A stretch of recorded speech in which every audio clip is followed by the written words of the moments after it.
what we're writing, everything we're writing, especially on social media, the primary audience is now going to be AI, or at least it's going to be AI as much as regular humans. Sure. And what are the implications of this? You don't have to be as clear a writer because the AI understands your background context. So you could talk about, Frege, say whatever about Frege, and not have to explain to your silly human readers, why Frege was important. You can just say Frege this, Frege that, and the AI knows. It makes it easier in a way for people who like to get to the point. This makes sense to me if you're typing directly into the terminal to chat GPT, you don't have to be as specific. But if you're posting on your blog, for instance, and you expect the blog itself to be read by humans, then it seems like you would probably be writing the exact same way you always have. No, I've changed somewhat. And I also know the humans can ask the AI. If they need to learn who Frege is, well, they had Wikipedia, but I think asking current AIs is better. So again, I can take some more shortcuts, and I do. It is funny.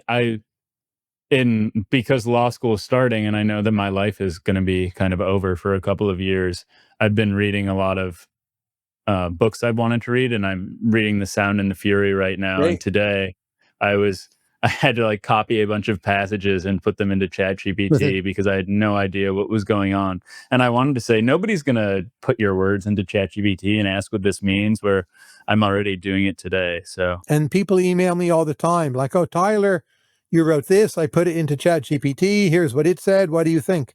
I get emails like that multiple times a week. do you notice with your students that writing quality is going way down? Well, my particular students, I tell them to work with AI when they write their papers. So the writing quality is going way up. I grade them more harshly because I know they have assistants, but they're way better than they were 3 years ago. That's such a fascinating attitude to take, because I hear from other educators, especially like one of my cousins who's teaching high school, that their students' writing is pretty deplorable. And like you, I note, my students' writing is terrific because I know that they're all using ChatGPT. But I take that as a bad sign because it indicates that maybe they're not developing personally the way that I would like them to be developing, but I suppose they're just developing in a very different way. I agree there's a bad side to it. I think we need to restructure all of our education so there's quite a high percentage of time spent writing in the classroom with no aids. So you learn how to write as a way of learning how to think.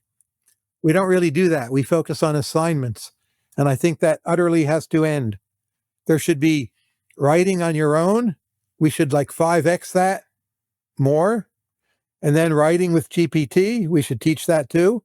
And we've got to do both. Right now, in this way, it's a halfway house where we don't really do either. You've recently told universities that they should devote chunks of their curricula to teaching students how to write and work and learn with AI. Of course. And I do this in my class.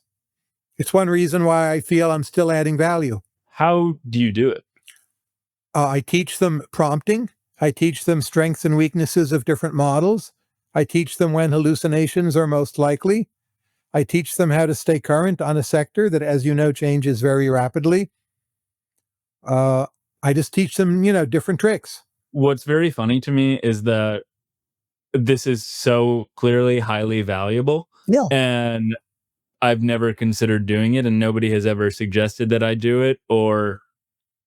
And I say to my students, is anyone else teaching you this? Everyone says no. Like it's not even mentioned. It's crazy. I guess I'm a Luddite, and I'm kind of even though I begrudgingly used ChatGPT today with The Sound and the Fury. It was kind of like an experiment.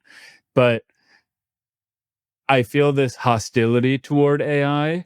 Maybe it is deep in my subconscious, this resentment that it might be coming for my future career or coming for my friend as a graphic designer.